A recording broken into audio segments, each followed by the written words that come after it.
Proverbe 13.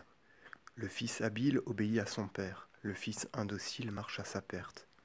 L'homme bon se nourrit des fruits de la justice, les âmes des pécheurs périront avant le temps. Veiller sur sa bouche, c'est garder son âme.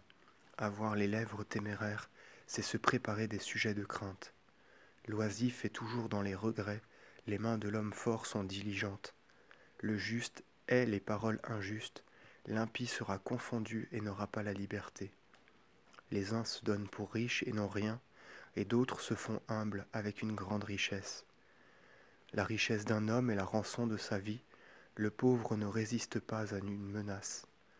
La lumière brille perpétuellement sur les justes, la lumière des impies s'éteint. Les âmes artificieuses s'égarent dans le péché, tandis que les justes sont compatissants et miséricordieux. Le méchant fait le mal avec orgueil. Pouvoir se juger soi-même, c'est être sage.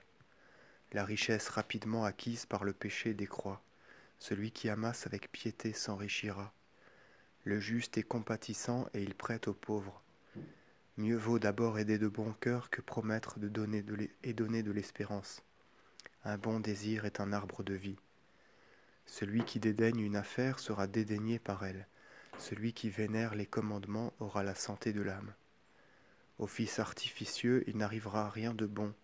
Au serviteur sage, toute chose réussira, et sa voie sera constamment droite.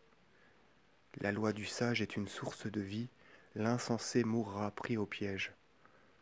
Un bon discernement attire la grâce, connaître la loi est d'une saine intelligence, la mépriser c'est suivre une voie de perdition. Tout homme habile sait ce qu'il fait, l'insensé déploie sur lui-même le malheur. Un roi téméraire tombera dans l'adversité, un sage ministre le sauvera. La discipline éloigne la pauvreté et le déshonneur. Celui qui est attentif aux réprimandes sera glorifié. Les désirs des hommes pieux charment l'âme, les œuvres des impies sont loin de la doctrine. En marchant avec les sages, tu seras sage, celui qui marche avec les insensés se fera bientôt reconnaître. Les calamités poursuivront les pécheurs, les justes sont maîtres de tous les biens. L'homme bon laissera pour héritier les fils de ses fils. Les richesses des impies sont des trésors pour les justes. Les justes passeront beaucoup d'années dans la richesse. Les injustes périront rapidement. Celui qui épargne le bâton n'aime pas son fils. Celui qui l'aime le châtie à propos. Le juste en mangeant rassasie son âme. Les âmes des impies sont toujours à jeun.